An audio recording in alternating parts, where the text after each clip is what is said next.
3 ഡോറിന്റെ അലമാര ഇന്ത്യയിൽ എവിടെയും കിട്ടാത്തൊരു പ്രൈസിലാണ് നമ്മൾ കാണിക്കുന്നത്. അത് ലോക്കറോട് കൂടിയിട്ട് കേട്ടോ. ലോക്കർ ഉണ്ട്, ലോക്കറോട് കൂടിയിട്ടാണ് നമ്മൾ കൊടുക്കുന്നത്. ഇത് 3 ഡോർ അലമാര മാർക്കറ്റിൽ 20,000 രൂപ വില വരുന്നതാണ്. എത്ര രൂപയ്ക്ക് നമ്മൾ ഇട്ടുണ്ടാവും? ഗസ് ചെയ്യാൻ പറ്റുമോ? 15. ഇത് നമ്മൾ കൊടുക്കുന്നത് വെറും 6,990. ഇതൊരു വീട്ടിലേക്ക് നമ്മൾ ആ ബേസ് ഒന്ന് പറഞ്ഞില്ലേ, ഇതൊരു വീട്ടിലേക്ക് 2 കൊടുക്കും. അതെന്താ 3 ഡോർ എന്താ വെച്ച് കഴിഞ്ഞാൽ ആളുകൾക്ക് ഇപ്പൊ 2 വേണമെന്നൊക്കെ ഉണ്ടാവും, 2 റൂം ഉണ്ടാവും. അപ്പൊ ഇതൊരു 2 അതൊരെണ്ണമായിട്ട് നമ്മൾ കൊടുക്കും. അപ്പൊ അങ്ങനെ ഡിവൈഡ് ചെയ്ത് വെച്ചിരിക്കുക പരമാവധി. അതായത് ഇതൊരു 50 വേണം പറഞ്ഞ കൊടുക്കില്ല, ഒരു ഫാമിലിക്ക് 2. അപ്പൊ എല്ലാവർക്കും കൊടുക്കാൻ വേണ്ടിട്ടാ. അപ്പൊ അങ്ങനെ ഇതിലിപ്പോ ഒരാൾ എന്നോട് ചോദിച്ചു വിളിച്ചിട്ട് അപ്പൊ ഞങ്ങൾ എത്ര എടുത്ത് നിങ്ങൾ റേഷൻ കാർഡ് കൊണ്ടുവരാൻ പറയുമെന്ന്, അങ്ങനെയൊക്കെ ട്രോളുകൾ വരും. നമുക്ക് അങ്ങനെ ഒരു സംഭവം ഒന്നും ഇല്ല. ഇതെങ്ങനെ വെച്ചാൽ വരിക, നമ്മളെ ഫോളോവർ കമന്റ് ചെയ്ത് വരിക. ഇനി മെനക്കെട്ടിട്ട് ഇപ്പൊ ഒരു വട്ടം വന്നു പിന്നെയും വരിക, അങ്ങനെയൊക്കെ എടുക്കുന്നത് നമുക്കൊന്നും ചെയ്യാൻ പറ്റില്ല. എന്തായാലും ഫോണിലൂടെ വിളിച്ചിട്ട് 50-100 പറയില്ല. നേരിട്ട് വരുന്നവർക്ക് നമ്മുടെ ഷോറൂം വിസിറ്റ് ചെയ്യുന്നവർക്കുള്ള ഓഫറാണ്. കാരണം ഈ 15 എന്നൊക്കെ പറഞ്ഞ പോലെ വിലകൾ തന്നെയാണ് മാർക്കറ്റില്. ഇത് ക്വാളിറ്റി കുറച്ചിട്ടൊന്നും അല്ല കേട്ടോ, കാരണമുള്ള മോഡല് വെർട്ടിക്കൽ ബോർഡ് തന്നെയാണ്. ഇനി ലോക്കർ ഇല്ലാത്ത ഐറ്റങ്ങളൊക്കെ അതിനും വില കുറഞ്ഞുണ്ട്. ലോക്കർ ഇല്ലാത്തതാകുമ്പോ അതിനായിട്ട് നമുക്ക് ഒരു 500 രൂപയൊക്കെ കുറയും. പക്ഷെ ലോക്കർ ഉള്ളതാകുമ്പോ കുറച്ചും കൂടി നല്ലതാണ്. ഇനി ഞാൻ ഇതിൽ വേറൊരു സംഭവം കാണിച്ചു തരാം. അത് ഇതിനും പെട ഓഫറാണ്. കാരണം ലൈറ്റുള്ള ഡ്രസ്സിങ് അലമാര നമുക്കൊന്ന് കണ്ടോക്കാം. അപ്പൊ നമ്മള് ഞെട്ടണ ഓഫറാട്ടോ, സ്പെഷ്യൽ ഓഫറാണ് ഇത്. ഡ്രസ്സിങ് മോഡല് ഇപ്പൊ വീട്ടുകളിൽ ഏറ്റവും ട്രെൻഡിങ് ആയി പോയിക്കൊണ്ടിരിക്കുന്ന മോഡലാണിത്. ഇതിലെ ലൈറ്റ് ഒക്കെ നമ്മൾ കൊടുക്കുന്നുണ്ട് കേട്ടോ, ഇവിടെ വെക്കാം. നമ്മളെ ലൈറ്റ് കണക്ഷൻ ചെയ്യണം. അതേപോലെ ഇതിന്റെ ഉള്ളിലൊക്കെ ഇത്രയും സൗകര്യമുണ്ട്. ഇവിടെ ഹാങ്ങറും കാര്യങ്ങളൊക്കെ ഉണ്ട്. ഇത് പർട്ടിക്കൽ ബോർഡിന്റെ ഇത് ചെതല്, മറ്റേ ഉറക്കുത്ത ചെതല് വരെ ഒന്നും ചെയ്യില്ല. ഈ സംഭവത്തിന് നമ്മള് മാർക്കറ്റിൽ നമുക്ക് 24-25 റുപ്യ പ്രൈസ് ഉണ്ട്. പക്ഷെ ഇത് നമ്മൾ ഹോൾസെയിലിനായിട്ട് കുറച്ചാണ് നമ്മളൊരു ഓഫർ ഇട്ടിരിക്കുന്നത്. ഇതും ഈ പറഞ്ഞ പോലെ ഒരു ഫാമിലിക്ക് 2 എന്ന രീതിയിൽ ആ ബേസ് നമ്മൾ 1 പറഞ്ഞു, മറ്റേത് 2 പറഞ്ഞു. ഈ 3 ഡോർ നമ്മൾ 2 വെച്ചിട്ടാണ് നമ്മൾ വാങ്ങിച്ചിരിക്കുന്നത്. കാരണം ആൾക്കാർക്ക് എത്തുന്നില്ല. ഇപ്പൊ ദൂരെന്ന് വരികയാണ്, ട്രിവാൻഡ്രം അവിടെ നിന്നൊക്കെ ഇത്ര കൊല്ലത്തു നിന്നൊക്കെ വരുമ്പോൾ അവർ ഒരെണ്ണം മതി റിക്വസ്റ്റ് ചെയ്ത് ഈ ഒരു മോഡല് നമ്മൾ 2 ആക്കിയിരിക്കുകയാണ്. 3 ചോദിച്ചു കഴിഞ്ഞാൽ നമ്മൾ നോക്കി നമ്മൾ അതിനനുസരിച്ച് കൊടുക്കുള്ളൂ. അപ്പൊ ഇതിന്റെ പ്രൈസ് ഈ 25 റുപ്യ വരത്തുള്ളതിന് എത്ര റുപ്യ ആയിരിക്കും നമ്മൾ ഇട്ടുണ്ടാവുക? ഇതിന് 15 ഒന്നുമില്ല, ചെറിയ പ്രൈസിലാണ് ഈ ഓഫർ ഇട്ടിരിക്കുന്നത്. വെറും 7,990 ഇട്ടിരിക്കുന്നത്. 7,990 ഈ ലൈറ്റുള്ള ഈ പർട്ടിക്കൽ ബോർഡ് 4 അടി വീതി 6.25 ഇന്നങ്ങോട്ട് ഹൈറ്റുള്ള അലമാര കൊടുത്തിരിക്കുന്നത്. സൗത്ത് ഇന്ത്യയിൽ ആരും കൊടുക്കൂല ഈ ഡ്രസ്സിംഗ് ടേബിൾ ഈ ഒരു ക്വാളിറ്റിയിൽ. വീഡിയോ റീച്ച് ആക്കാൻ വേണ്ടി ഇപ്പൊ 2,000-3,000 ഒക്കെ വീഡിയോകളുണ്ട്. തുറന്ന് നോക്കിയാ അതിൽ ലാസ്റ്റ് പറയും EMI. അല്ലാന്നുണ്ടെങ്കിൽ പിന്നെ പറയും എന്താ ആദ്യം വരുന്ന 10 പേർക്ക്. ഇത് അങ്ങനല്ല, ഇത് 1000 പേരല്ല, 2000 പേരല്ല, 3000 പേര് വന്നല്ല, നമ്മൾ ടൈം എടുത്ത് 3-4 ആഴ്ച സമയം എടുത്തതിന് എത്ര പേർക്ക് വേണമെങ്കിലും നമ്മളിത് കൊടുക്കും. അപ്പൊ നേരിട്ട് വന്ന് 500 രൂപ കൊടുത്ത് നമ്മുടെ ഷോപ്പിൽ വന്ന് ബുക്ക് ചെയ്ത് കഴിഞ്ഞാൽ നമുക്ക് പിന്നെ ഇത് കണ്ടിട്ടാണ് കൊണ്ടുപോകേണ്ടത് വെച്ചാൽ പിന്നെ ഇത് ഐറ്റം വരുമ്പോ വിളിക്കും. അപ്പൊ ചിലപ്പോ 1-2 ദിവസത്തെ അങ്ങോട്ടും ഇങ്ങോട്ടും ഉണ്ടാവും. തിരക്കല്ല, ഇത്രയും ആളുകൾക്ക് കിട്ടണ്ടേ. നമ്മള് ഇത് കൊടുക്കാതിരിക്കുന്നില്ല, വന്ന് ഒരാളെയും നിരാശപ്പെടുത്തുന്നില്ല, നമ്മൾ കൊടുക്കും. കയ്യോടെ കൊണ്ടുപോകാന്നല്ല, ചില സമയത്ത് ഇത് എക്സസ് ഉണ്ടെന്നുണ്ടെങ്കിൽ 4-5 പീസ് ചിലപ്പോൾ കിട്ടും. ഈ കിട്ടുമെന്ന് പറഞ്ഞ് വന്നു കഴിഞ്ഞാൽ അവര് പറയും നിങ്ങൾ പറഞ്ഞിട്ടാ വന്ന് പറയും. അപ്പൊ ഇത് ബുക്ക് ചെയ്യാന്നുള്ള ഒരു മൈൻഡ് സെറ്റോട് കൂടി വരികയായിരിക്കും നല്ലത്. അല്ലാതെ നാളെ ഒരു ഫംഗ്ഷൻ ഉണ്ട് അങ്ങോട്ട് കൊടുക്കാനാ പറഞ്ഞു വന്നാൽ ഒരു പക്ഷേ വേറെ ഏതെങ്കിലും ഒക്കെ ഉണ്ടെങ്കിൽ എടുക്കാം, ചിലപ്പോൾ നമുക്ക് കിട്ടും ചെയ്യും. അത് നമ്മൾ 100% ഉറപ്പ് പറയാൻ നമുക്ക് പറ്റില്ല. കാരണം നമ്മള് ഫുള്ള് കാര്യങ്ങൾ പറഞ്ഞിട്ടേ പറഞ്ഞു. കാരണം നമുക്ക് കുറെ വീഡിയോ റീച്ചായി ആളുകൾക്ക് ഇതാക്കിയിട്ട് കാര്യമില്ല. നമ്മൾ അവരുടെ ഉള്ള കാര്യം സത്യം. നമ്മുടെ ഫോളോവേഴ്സ് അങ്ങനെയാണ്. നമ്മുടെ ചാനലിൽ നോക്കിക്കഴിഞ്ഞാൽ കണ്ടറിയാം, സാധാരണക്കാരും എല്ലാ ആൾക്കാരും അത് കണ്ട് വിശ്വസിച്ച് 600-700 കിലോമീറ്റർ ദൂരെ നിന്ന് വാടകയും കൊടുത്ത് വന്ന് എടുക്കുന്നുണ്ട്. അപ്പൊ അത് നമ്മളോടുള്ള വിശ്വാസം കൊണ്ടാണ്. അപ്പൊ അവരെ നമ്മള് ചതിക്കാൻ തയ്യാറല്ല. അപ്പൊ എല്ലാ കാര്യങ്ങളും മനസ്സിലാക്കിയിട്ട് നമ്മുടെ ഷോപ്പിലേക്ക് ചേട്ടന്റെ വീടും സ്ഥലമൊക്കെ എവിടെയാണ്? എന്റെ സ്ഥലം എന്ന് പറഞ്ഞ പാഞ്ഞാളാണ്, ഇവിടെ അടുത്താ. ഷൊർണൂര് ഇപ്പൊ നമ്മുടെ ഷോപ്പിൽ നിന്ന് ഒരു 8 കിലോമീറ്റർ ആണ് എടുത്ത് വരാം. ഇരിക്കും. അപ്പം ചേട്ടനാണെങ്കിൽ ഡെയിലി പോയി വരാം, 10 മിനിറ്റ് യാത്ര ഉള്ളൂ. നമുക്ക് ഇനിയൊരു ഷോപ്പ് ഉള്ളത് വെട്ടിക്കാട്ടില്ല, അവിടെ നിന്നാകുമ്പോ 4-4.5 കിലോമീറ്റർ വരുള്ളൂ. രണ്ടിടത്തും ആയിട്ട് എങ്ങനെ? രണ്ടിടത്തും ഉണ്ടാവും. നമുക്ക് കസ്റ്റമർ അവിടെയാണ് നമ്മളെ വീഡിയോ കണ്ടുവരുന്ന വെച്ചാൽ അവിടെ ഉണ്ടാവും. രാവിലെ ചിലപ്പോൾ അവിടെ ഉണ്ടാവും, ഉച്ചകഴിഞ്ഞ് ഇവിടെ ഉണ്ടാവും. കൂടുതൽ നമ്മൾ ഷൊർണൂര് കുറച്ച് മുമ്പ് ഒരു 4 വർഷം മുമ്പ് ഫസ്റ്റ് തുടങ്ങിയതായ കാരണം ഇവിടെ കൂടുതൽ കസ്റ്റമർ വരിക. ഈ ഒരു ഐഡിയ വന്നത് എങ്ങനെയായിരുന്നു? ഞാൻ പഠിപ്പ് നമ്മളെ സൈഡായി ചെയ്യുമ്പോൾ തന്നെ നമ്മളൊരു കയറിയത് പാർട്ട് ടൈം ആയിട്ട് കയറിയ ഷോപ്പ് ഫർണിച്ചർ ഷോപ്പായിരുന്നു. പിന്നെ അവിടെ തന്നെ നമ്മൾ കണ്ടിന്യൂ ചെയ്തു. ഒരു 10 വർഷത്തോളം നമ്മൾ ഫർണിച്ചർ ഫീൽഡിൽ തന്നെ നിന്നു. പിന്നെ വേറെയും ഇലക്ട്രോണിക്സ് ഫർണിച്ചറുമായിട്ടുള്ള ഒരു ഫീൽഡിൽ ഞാൻ നിക്ഷാനിൽ വർക്ക് ചെയ്തിട്ടുണ്ട്. കണ്ണൂർ നിക്ഷാൻ മൊയ്തീക്കട കൂടെ വർക്ക് ചെയ്തിട്ടുണ്ട്. അപ്പോൾ അവിടെയൊക്കെ അസോസിയേറ്റ് ചെയ്ത് നമുക്ക് ഓരോ ഐഡിയകൾ ഇങ്ങനെ കിട്ടി, ബിസിനസ്സിനോടുള്ള ഐഡിയ കിട്ടി. അപ്പോൾ നമ്മൾ ഇങ്ങനെ കൊണ്ട് പിന്നെ നമ്മൾ ഫർണിച്ചർ കടയിൽ തന്നെ നിന്ന് ഇതിനോടൊരു ഭയങ്കര ഇൻട്രസ്റ്റ് വന്നു. ഞാൻ ഇതിൻ്റെ BSc മാത്സ് നമ്മുടെ ശരിക്കും ആ സംഭവം അല്ല. അപ്പോൾ നമ്മളത് ആദ്യം ഒരു എഞ്ചിനീയറിംഗ് ഫീൽഡിലേക്കൊക്കെ പോകാൻ വേണ്ടി കുറെ പഠിച്ചു നോക്കി. അപ്പോൾ പിന്നെ നമുക്ക് മനസ്സിലായി സെയിൽസിൻ്റെ സ്കോപ്പ്. അപ്പോൾ ഞാൻ ഇപ്പോൾ കണ്ടിരിക്കണത് എന്താ വെച്ച് കഴിഞ്ഞാൽ ഇപ്പോൾ ആരും ഒരു രക്ഷിതാക്കളും ബിസിനസ്സിലേക്കോ കാര്യങ്ങളോ വിടുന്നില്ല.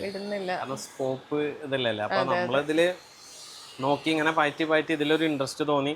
അപ്പോൾ നമ്മൾ സ്വന്തമായി മാറി ചിന്തിക്കാൻ വിചാരിച്ചിട്ട് മാറി ചെയ്തപ്പോൾ നമുക്ക് അതിനെ പറ്റിയൊരു നല്ല ടീം വേണം.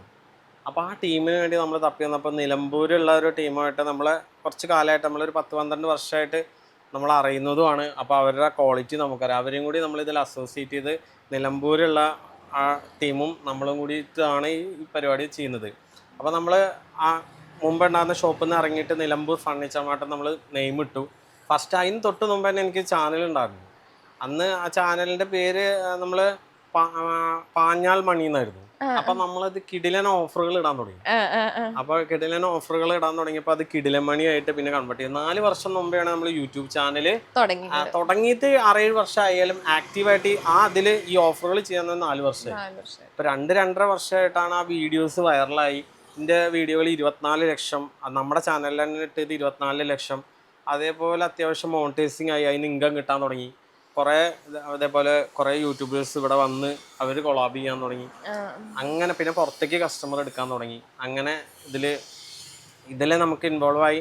അപ്പോൾ നമുക്ക് ആളുകൾ വരാൻ തുടങ്ങിയപ്പോൾ നമുക്ക് ഈ ഒരു ഷോപ്പ് കൊണ്ട് ആളുകൾക്ക് മൊത്തം സാധനങ്ങൾ കൊടുക്കാൻ പറ്റാത്ത അവസ്ഥ വന്നു. അപ്പോൾ നമുക്ക് ഇനി 2 വർഷം മുമ്പേ നമ്മൾ ചെറുതുരുത്തി വെട്ടിക്കാട്ടിയിൽ നമുക്ക് വേറൊരു ഷോപ്പും കൂടി നല്ല വൈഡായിട്ടുള്ള ഒരു ഷോപ്പും കൂടി നമ്മൾ ചെയ്തു. അതിന്റെ പേരും നിലമ്പൂർ ഫർണിച്ചർ മാർട്ട് തന്നെയാണ്.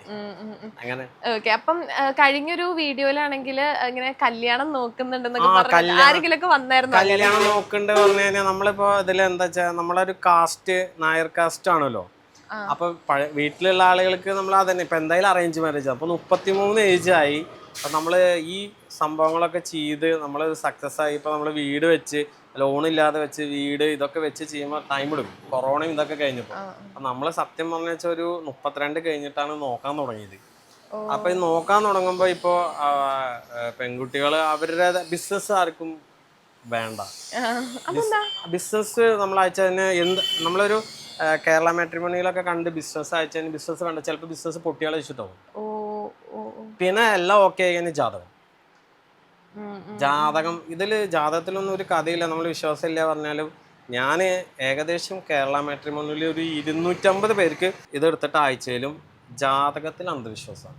ഒരൊറ്റ ആള് സ്വന്തം കാര്യം വരുമ്പോൾ ഈ പണിക്കാരുടെ അടുത്തേക്ക് പോണ സംഭവമാണ് ഇതിലില്ല. അപ്പൊ ഇതിലെന്താ വെച്ച് കഴിഞ്ഞാൽ നമ്മള് കുറെ നോക്കി. അപ്പൊ യൂട്യൂബേഴ്സ് ഇങ്ങനെ വീഡിയോ എടുക്കാൻ വരുമ്പോൾ നമ്മൾ പറയും.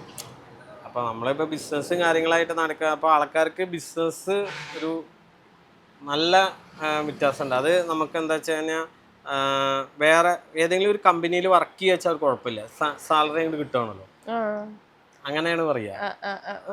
നമ്മളെ പണി നിർത്തിയിട്ടാണ് ഈ പരിപാടിക്ക് ചെയ്യുന്നതെന്നില്ല. ബിസിനസ് അതേപോലെ അന്ധവിശ്വാസം ഈ ഒരു സംഭവത്തിലാണ് ഇത് പോണത്. ഞങ്ങളുടെ ഈ വീഡിയോ കണ്ടിട്ട് വരികയാണെങ്കിൽ വരികയാണെന്നുണ്ടെങ്കിൽ നമുക്ക് സന്തോഷമല്ല. നമുക്ക് എന്താ വെച്ച് കഴിഞ്ഞാൽ കേൽബ്രോ ബിജു ഏട്ടന്റെ വീഡിയോയിൽ ഇങ്ങനെ ഇട്ടിട്ട് പൂനെന്നൊക്കെ വന്നത്. കേരളത്തിന്റെ ഉള്ളിൽ വെച്ച് നമുക്ക് കുഴപ്പമില്ല. ഇങ്ങനെ കുറെ ദൂരേന്ന് വരാൻ നമുക്ക് ബിസിനസ്സും അത്ര ദൂരെയൊന്നും പറ്റില്ല.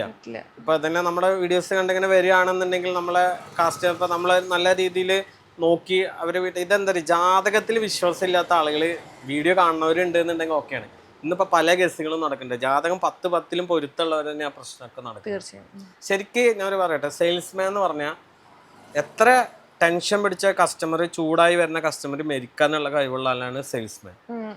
ആ ആളുടെ ഫാമിലി ലൈഫ്, ഒരു സെയിൽസ്മാൻ്റെ ഫാമിലി ലൈഫ് പ്രോബ്ലം ആയിട്ട് വന്നതായിട്ട് ഞാനവിടെ കണ്ടിട്ടില്ല. ഇനി ഉണ്ടോയെന്ന് അറിയില്ല, റയറായിട്ട്. യഥാർത്ഥത്തിൽ സെയിൽസ് ഫീൽഡ്, ബാക്കി എല്ലാ ഫീൽഡും മോശമെന്നല്ല പറയുന്നത്, സെയിൽസ് ഫീൽഡ് നിൽക്കുന്ന ആൾക്കാരുടെ ഫാമിലി ലൈഫ് സെറ്റായിരിക്കും. വേറെയുള്ള മേഖലയിൽ പല ടെൻഷനായിട്ടാണ് വരിക. ഇപ്പോൾ കസ്റ്റമർ തെറി പറയുന്ന കസ്റ്റമറെ നമ്മൾ എടുപ്പിക്കുന്ന ആളാണ് സെയിൽസ്മാൻ. അപ്പൊ പിന്നെ വീട്ടില് വൈഫ് തെറി പറഞ്ഞാലും ചീത്ത പറഞ്ഞാലും അതിന് സോൾവ് ചെയ്യാൻ മെരുക്കിയെടുക്കാനുള്ള കഴിവ് സെയിൽസ്മാൻ ഉണ്ട്. ഏത് ഇതിലും നോക്കിയാൽ ഒരു സെയിൽസ്മാൻ അവരുടെ ലൈഫ് പ്രശ്നമാക്കിയിട്ട് കണ്ടിട്ടില്ല. ബാക്കി ഏത് ഫീൽഡിൽ എത്ര പൈസ കിട്ടുന്ന ഫീൽഡിലായാലും അവരുടെ ഫാമിലി ലൈഫ് പോയി പോകും. അപ്പോൾ സെയിൽസ്മാൻ എന്താണ് മക്കളെ സെയിൽസിലേക്ക് എന്താണ് ബിസിനസ്സിലേക്ക് ഇറക്കാത്തതെന്ന് ചോദിച്ചു കഴിഞ്ഞാൽ ശരിക്കും പറഞ്ഞാൽ നല്ല നല്ല നമ്മൾക്ക് സെയിൽസ് ഫീൽഡിൽ അറിയാം ലക്ഷങ്ങളിൽ വാങ്ങുന്ന സെയിൽസ്മാൻമാരുണ്ട്. പക്ഷെ ബിസിനസ്സും ഇതും ചെയ്യുന്നവരുണ്ട്. അവര് ഒന്നും എന്താണ് സെയിൽസ് എന്ന് ഉദ്ദേശിക്കുമ്പോൾ ആദ്യം ഓർമ്മ വരിക നമ്മൾ വഴിയോരത്തിൽ ചെയ്യുന്ന കച്ചവടം മാത്രമാണ് സെയിൽസിലേക്ക് ഓർമ്മ വരിക. അത് എന്തിപ്പോൾ സെയിൽസ് ചെയ്യുക വെച്ചാലും ഫസ്റ്റ് നമുക്ക് ഓർമ്മ വരിക നമ്മൾ ഫുട്പാത്തിൽ സെയിൽ ഫസ്റ്റ് ഓർമ്മ വന്നിട്ടാണ്. നമ്മൾ കൂടിയ സാധനം നമ്മളെ ബ്രില്യൻ്റ് ഐഡിയയിൽ വിൽക്കുന്ന സെയിൽസും മറ്റേ സെയിലായി സൂപ്പർ മാർക്കറ്റ് പാക്ക് ചെയ്ത് വെച്ചിരിക്കുന്ന സാധനം എടുത്തു കൊടുക്കുന്ന സെയിലായി കമ്പയർ ചെയ്യും. ഒരു സെയിൽസ് ഫീൽഡിലേക്ക് നമ്മളൊരു ജോബ് ഓപ്പർച്യൂണിറ്റി കൊടുത്താലും ഒരാളെ കിട്ടാൻ ബുദ്ധിമുട്ടാണ്. ഞാനതിൽ നമ്മൾ ഈ ഫീൽഡിലേക്ക് ഏതെങ്കിലും ഒരു പണി വേണ്ട വെച്ചിട്ട് ഫസ്റ്റ് വേണ്ടത്. പക്ഷെ അതിൻ്റെ സാധ്യതകൾ മനസ്സിലായപ്പോഴാണ് നമ്മൾ ഈ ഫീൽഡിൽ തന്നെ ഉറപ്പിച്ചത്. നന്നായി അതിനെക്കുറിച്ച് സ്റ്റഡി ചെയ്ത് കഴിഞ്ഞാൽ ഏറ്റവും കൂടുതൽ വരുമാനം ഉണ്ടാക്കാൻ പറ്റും. പിന്നെ സ്വന്തമായിട്ട് മാർക്കറ്റിങ് നമ്മളിപ്പോൾ എല്ലാ ആളുകളുടെ അടുത്തും പറയുന്ന പോലെ നമുക്കൊരു ചാനലുണ്ട്. നമ്മൾ ചെയ്ത് ക്ലിക്കായിട്ടുണ്ടെങ്കിൽ കുറേ ഇതേപോലെ നമുക്ക് കുറേ പേര് കൊളാബും കാര്യങ്ങളും വീഡിയോ എടുക്കാൻ വരും. അപ്പോൾ നമുക്ക് കാര്യമായിട്ട് ചിലവില്ലാതെ നമ്മൾ ഫിലിം സ്റ്റാറും ഭയങ്കര വലിയ മറ്റേ ന്യൂസ് പേപ്പറിലും ഇതിലൊക്കെ ഇട്ട് വലിയ കാശ് പൊട്ടിക്കാനില്ലാത്ത ആൾക്കാർ ചെറിയ രീതിയിൽ വീഡിയോ ചെയ്ത് നമുക്ക് തന്നെ അറിയുന്ന രീതിയിൽ ഫർണിച്ചറിന് 16 വർഷം ഈ ഫീൽഡിലാണ്. അപ്പോൾ ആ ഫീൽഡിലത്തെ അറിവാണ് വീഡിയോ ആയിട്ട് നമ്മള് ഒരു ഷോപ്പിലൊക്കെ ഒരു 100-200 പേര് നിൽക്കുന്നതിൻ്റെ ഒക്കെ ഇൻചാർജായി മാറിയിട്ടും നല്ല വർക്ക് മാറ്റി വെച്ചിട്ടാണ് നമ്മൾ ഈ ഫീൽഡിലേക്ക് വരുന്നത്. അപ്പൊ നമ്മളിത് 100% പൊട്ടില്ല എന്ന് ഉറപ്പോട് കൂടിയിട്ട് ബിസിനസ്സിൽ വരുന്നത്. ഈ ബിസിനസ് വേണ്ടാന്ന് പറയുന്ന രക്ഷിതാക്കള് കേൾവി പൊട്ടിയ കഥകൾ മാത്രമാണ്. അപ്പൊ കാര്യമായിട്ട് ബിസിനസ്സിൽ ഇപ്പൊ ഒരുപാട് പേര് സക്സസ്ഫുൾ ആയിട്ടുള്ള ആൾക്കാരുണ്ടല്ലോ. പക്ഷെ ഫെയിലർ അവർ ചിന്തിക്കണം. ബിസിനസ് കാരണം ഇപ്പൊ ലൈഫ് മാറിയിട്ടുള്ള എത്രയോ ആൾക്കാരുണ്ട്. പക്ഷെ വളരെ റെയർ. ഇവിടുത്തെ നമ്മുടെ ചുറ്റുപാടിലുള്ള ആൾക്കാർ വളരെ റെയറാണ്. ഇപ്പോൾ ഒന്നാമത്തെ അറേഞ്ച് മാരേജ് കുറവാണ് മാരേജിൽ നടക്കുന്നത്. മാട്രിമോണി ടീം കാശ് മേടിക്കണോ നമ്മൾ ആസാക്കിയോട് എന്തെങ്കിലും ഒരു പ്രൊഫൈൽ അയച്ചോടും വിളിച്ചു ചോദിച്ചാൽ മോൾക്ക് ഇപ്പോൾ പഠിക്കാനാ അവരെന്നെ കണ്ടുപിടിക്കുകയാണ്. ഇപ്പോൾ നോർമലി ജാതകവും ഇതൊക്കെ വെറുതെ അവരൊരു പേരെന്ന് പറയാമെന്ന് എനിക്ക് തോന്നുന്നു. ഇപ്പോൾ കൂടുതൽ 99% അറേഞ്ച് മാരേജ് നിന്ന പോലെ അവസ്ഥയാണ്. അപ്പൊ അതാണ് ഒരുപാട് ചെക്കന്മാർ ഇതേപോലെ നിൽക്കുന്നുണ്ട്. ഞാൻ ആദ്യം വിചാരിച്ചത് ലൈഫിൽ സെറ്റ് ആവണമെങ്കിൽ ഒരു വീടും നമ്മളൊന്ന് സെറ്റായി പിന്നെ ഒന്ന് ലെവലായാൽ മതി എന്നാണ് വിചാരിച്ചത്. അപ്പൊ അതൊന്നല്ല. ഫസ്റ്റ് ഇപ്പോൾ മാരേജ് കിട്ടാനാണ് ബുദ്ധിമുട്ട് എന്ന് പിന്നീടാണ് മനസ്സിലായി.